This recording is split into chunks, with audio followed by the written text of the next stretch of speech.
Hello and welcome to Ditch Witch Diaries. We are in the series about bringing in good energy.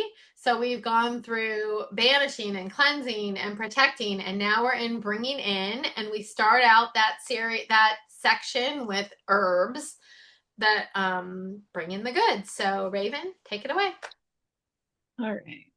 Here's my little, I always start with a little picture to get the vibes going. So we got I some love bringing in that. the good. Um, That feels good. and we're going to talk about marshmallow. Hmm, Look at this beautiful like root network right here. I So love nice. that. I know. Okay, so marshmallow bringing in the good. I mean, how could it be used for anything else? Like, look at this It's point. beautiful. Pink and like the perfect like five like petals and the like magical intertwining of the root system, like just it just good stuff. You can feel the good stuff coming off of it. Yep. So Latin name is Althea officinalis. And Althea is the Greek for "atho," which means to cure, which is interesting because it's used to not really cure, but to help with a very specific thing. But that's where it came from. So the parts used are mostly the root. The leaf can be used, but for mostly externally, and every once in a while the flower, but the flower is not really used very much.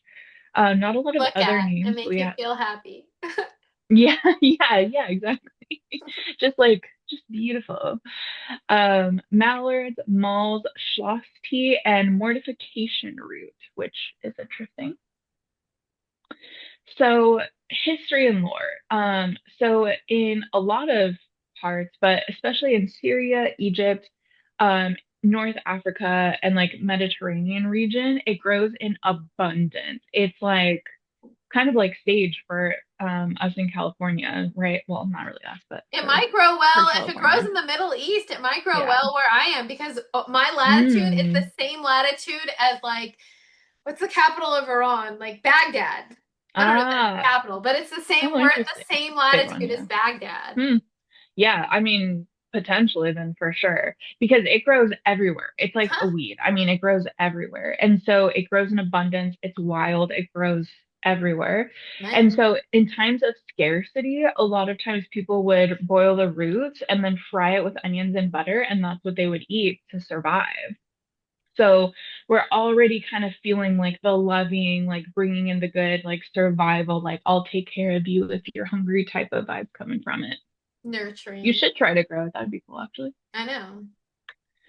Okay, so a lot of stuff here, but let's talk about the Middle East. So the Middle East region is one of the oldest connections to the mallows, which is like the marshmallow family, but it's like a family. So used in a lot of different medicinal and culinary practices.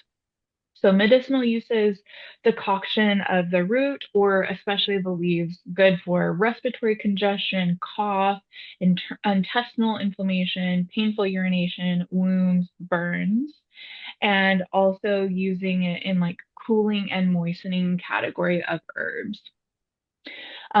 So in some Middle Eastern folk traditions, mallow is considered, so not just this, a lot of times we're seeing like the mallow family, not specifically marshmallow, but was considered really gentle, protective, associated with like guarding, but especially guarding children, reducing emotional heat or conflict, easing grief, and often planted near homes for like health and also a little bit of protection. And then mallow is often referenced in like Islamic medical texts for softening and calming, associated with like mercy, especially, and just anything that's like really gentle, gentle healing, cooling, things like that. Demollient, demulcent, all the Yes, things like definitely. So then we have ancient Egypt. So marshmallow root was considered a sacred plant, and so often they would mix the roots mucilage, which we'll talk about later, with honey, and it would create like this confection. A confection is like a sweet treat, right? And so this confection would be used to help with coughs and sore throats. and it was also used in ritual offerings to the gods. So in both of these, like the Middle Eastern tradition of the lost light and Egypt tradition, I'm not really separating them into like medicinal and magical uses like we normally do, because in both of these cultures, medicine and like spiritual healing were not separated. They were one and the same. So plants with healing and soothing qualities were associated with like divine benevolence, because especially Egyptian like healing, physical healing, was not separate from spiritual healing. Healing was considered sacred. It doesn't matter if it's spiritually or like physiologically.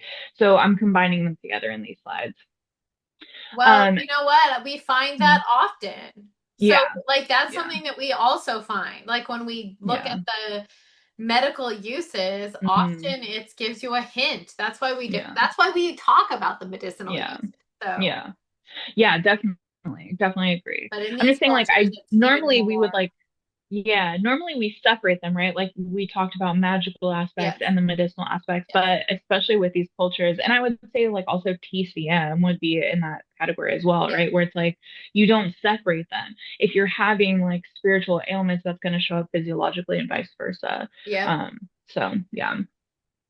So let's talk about Egypt a little bit more. So in the Ebers Papyrus, which we've mentioned lots of times, marshmallow appears quite often actually to help with throat conditions, digestive soothing, things like that. And so marshmallow root and plants that were similar were often dedicated, are used in like healing rituals and dedicated to gods associated with like protection and healing and things like that. So like Sekhmet, Isis, Thoth, people like that, or gods like that. And so oftentimes they would boil pieces of the root, mixing it with honey, and then that would produce the syrup, like I mentioned before. And honey itself was associated with the tears of Ra.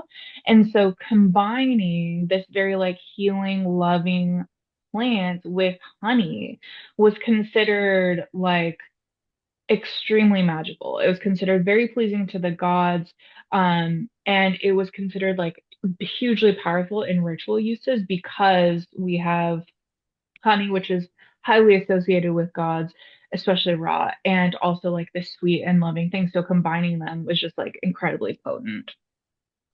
Um, Oh, and then also because it's like sweetened and like a sweet plant, it was used for like votive offerings during healing rituals, gratitude rituals, temple feasts, which part of the temple feast is you would give offering to the king, um, or offerings that the king gives, which is known as this, which is pronounced in it's ancient Egypt. It's an ancient Egypt term. And so I think the closest thing I could find for pronunciation is like Hitat Genesut, which is essentially just like a very sweet offering that you consume like in very like ritualistic settings. Nice. Yeah. So then we have Greece and Rome. So we have a lot of Greek physicians using marshmallow to soothe sore throats, to treat the wounds, to reduce inflammation. Again, we'll talk more about like the properties and stuff when I talk about medicinal stuff. And then also the Romans used it as well, but the Romans used it a little bit more for culinary. They would just eat the root. They would boil the root and eat it as like a soft vegetable. And so in both Greek and Roman, it was considered like a medicinal herb, but it was more so used as medicinal in ancient Greek. So it was grown in domestic gardens, temple gardens, estate of the physicians, villa gardens. It's a garden herb. Like everybody was growing it. The Greeks saw the mallow family as like health bringing, and so they would eat it a lot, like almost daily. It was considered a dietary staple. Um, and then let's see what else. It was also considered one of the blessed plants in ancient Greek, and it was believed to maintain modesty, health, and softness of the body.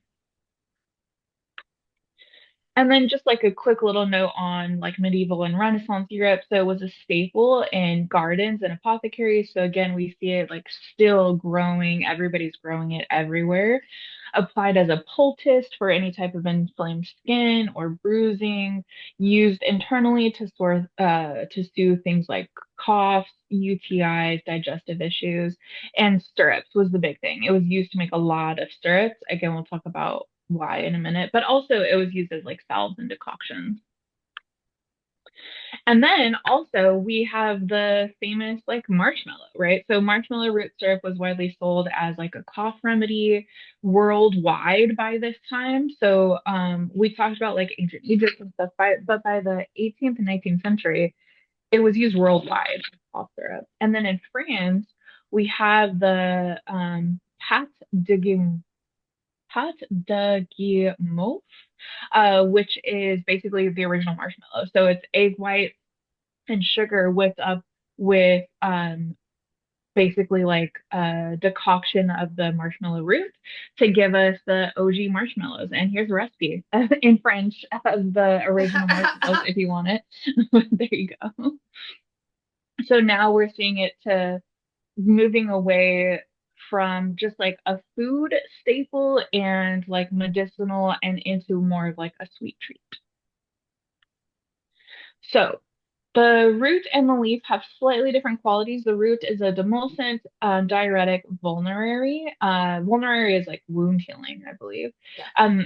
Okay, cool. And then the leaf, demulcent, expectorant, diuretic, emollient, anti-catarrhal, and a pectoral. So marshmallow root is one of, if not the best demulcent that there is. It is incredibly, incredibly beneficial as a demulcent. So, what's a demulcent? So, it relieves irritation of like your mucous membrane, essentially, especially of the mouth. It can be in other parts of the body, but especially like your mouth and your throat. So, basically, marshmallow root, you'll prepare it, which we'll talk about in a second, and then you consume it, and it creates like this a film over your like throat and stuff. And so it's fantastic for like sore throat, inflamed throat, anything like that. So the mucilage forms like a gel-like protective layer. So it's a protective coating. There's also paired with that, it has a little bit of anti-inflammatory properties to also kind of help. So it's we're calming the tissue while also protecting the tissues. Now, something to note when working with demulcents, a lot of people make a hot infusion, like a tea for demulcents, but that's not really the best way to go.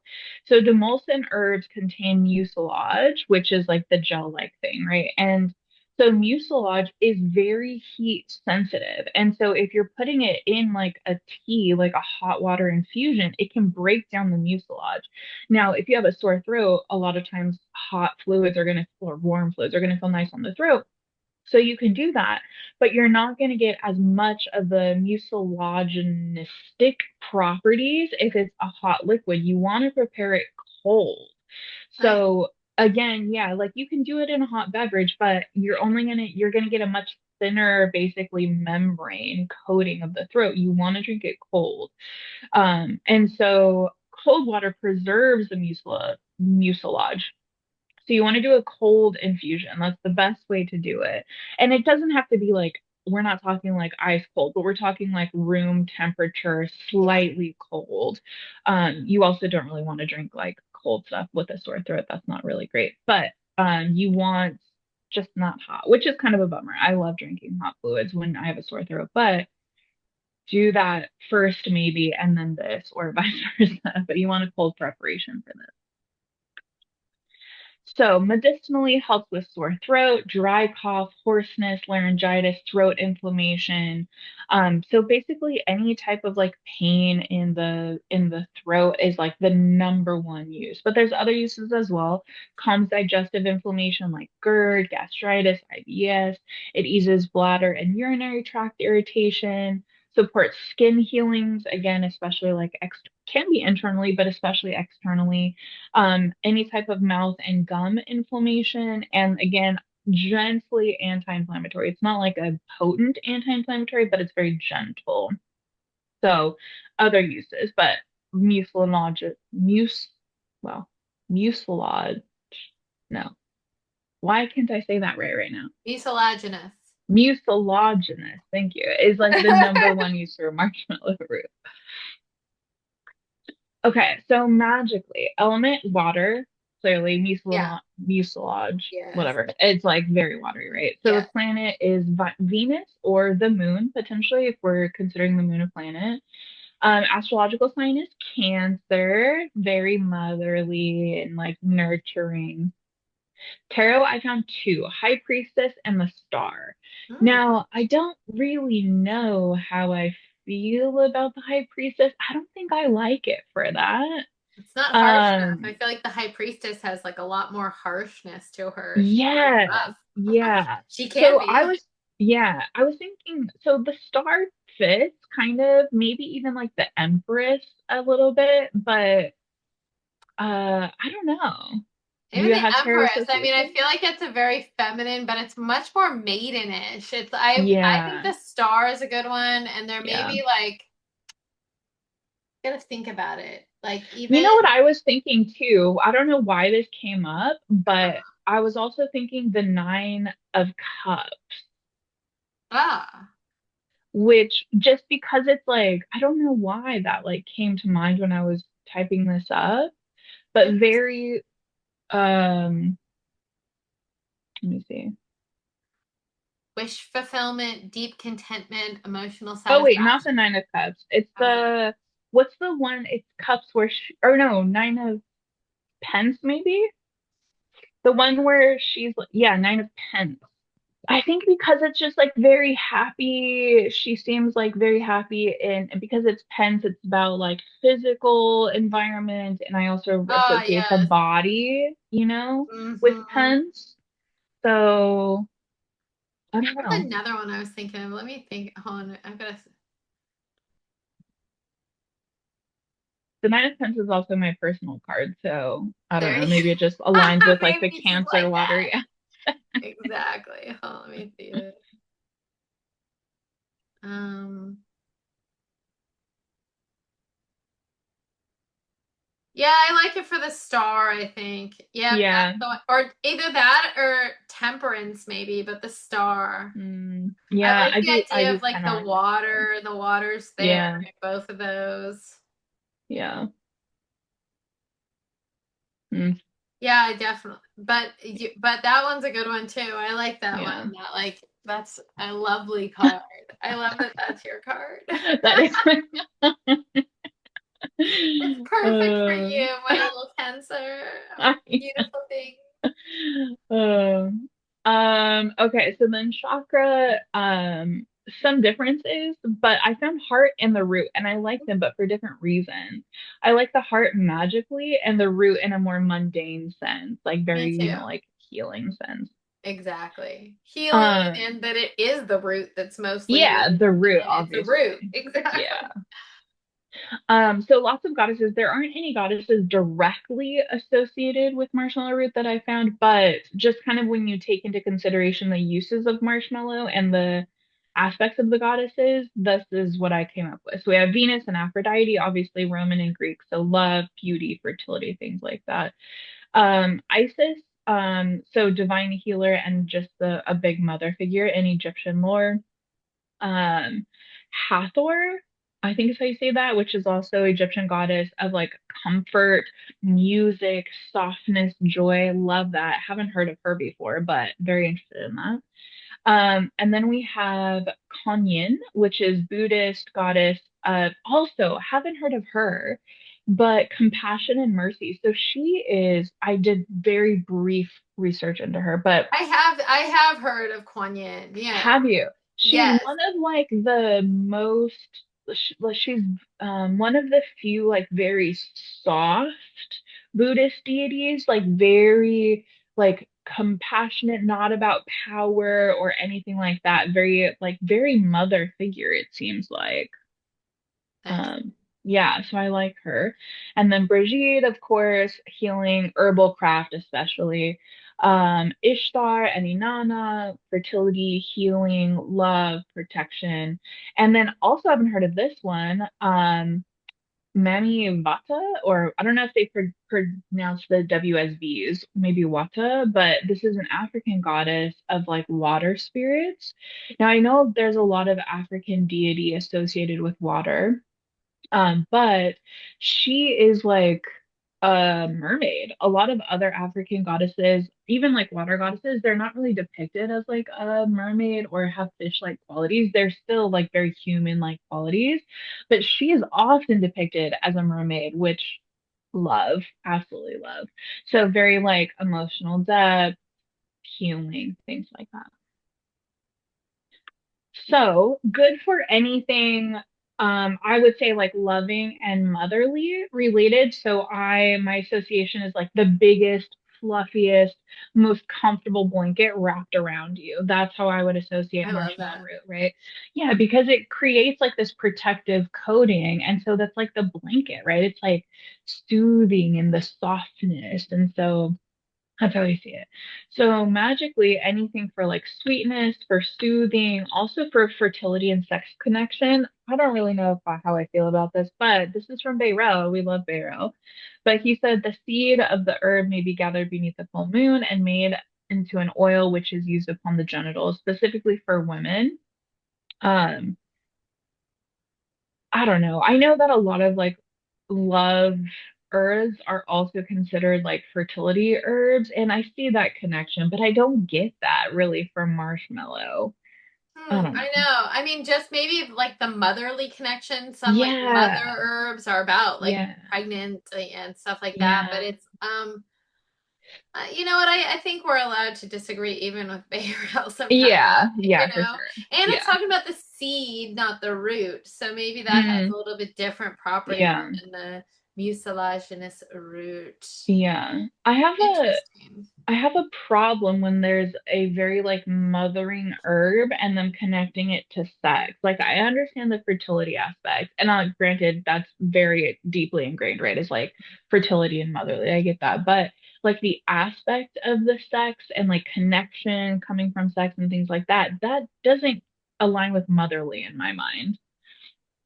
But I know who it's knows? interesting that my last herb didn't really connect because it was aligned with the full moon, which if you know, like Mm, maiden mother got, but it's a maiden herb. So even though yeah. that's why I was like full moon, but a lot of places said full moon Mm, for mine for the meadow sweet. So yeah. interesting. I know Mm, I find that maybe we'll have to dig deeper when we do if we ever get to a series about love herbs, maybe we'll have to mm. dig deeper into this love, sex, fertility, full Yeah, different moon, aspects of mother. them. Yeah, like Yeah. the whole maiden. Yeah, because a lot of people just kind of like throw them all together, and it's like I mean, you have to be they're so having a lot of different sex though. as a maiden to get to the Yeah. other category, Yeah. right? And there's usually a distinct lack of sex in the crone category. Not always, but Oh, there, often. I At know. least That's compared to like the maidenhood. exactly. So, ways of using it: Charmer Mojo bag, loose incense, bath water infusion, shower rinse, Mm. honey jar, shower rinse. I think we've talked about this before, but I love a good shower rinse. If I have leftover rainwater from making my room sprays, I'll use it as a shower rinse. So you infuse, and then after you shower, you just dump it over your head. And it's like, I mean, obviously you're putting your intention in there, but Yeah, like I love it. That's how I use a shower rinse. I love it. nice. Um, so reasons for using it: shadow work. I don't know if we've talked about this in the videos before, but when I do shadow work, I always, always bring in a comforting herb because shadow work is Mm. supposed to be hard, right? And dark, and you're supposed to be like crying. Well, I don't know about supposed to be, but the way I do it, I want to cry after. I want to feel like I have gone deep within myself to bring something to light that doesn't want to come to light. And so Exactly. shadow work is supposed to be hard. It's supposed to suck. But I always bring in some type of like loving herb to help with that like transition and that bringing Supposed to be up. So it's seeing a things good about one. yourself that you don't want to see. So Yeah. This concept of like shadow work and kind of like hyping yourself up is not how I associate shadow work. Shadow work is supposed to fucking suck. Like nobody wants to do shadow work, but you're supposed agreed. to. It's the integration aspect. So, yeah, usually we'll do like chamomile or calendula or marshmallow root. I have some other ones too. Um, you can use it for like calming or softening the space, especially if there's like an argument or after some type of like tension, bringing in like good calming energy, emotionally soothing. If you're feeling anxious or something, you're like bringing in this like good soft quality, dream work as well, self-forgiveness and self-love.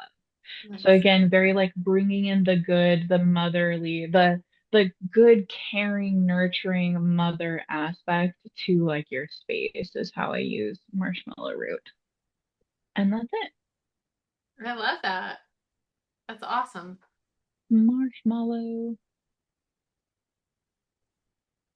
That's great. Yay. That's Good one. wonderful. Yay. Yay. So, I hope you enjoyed that and our second herb. And our next week, we are going to be bringing in a practical thing to do with something that has to do with bringing in the good. So, you can join us at the next Ditch Witch Diaries.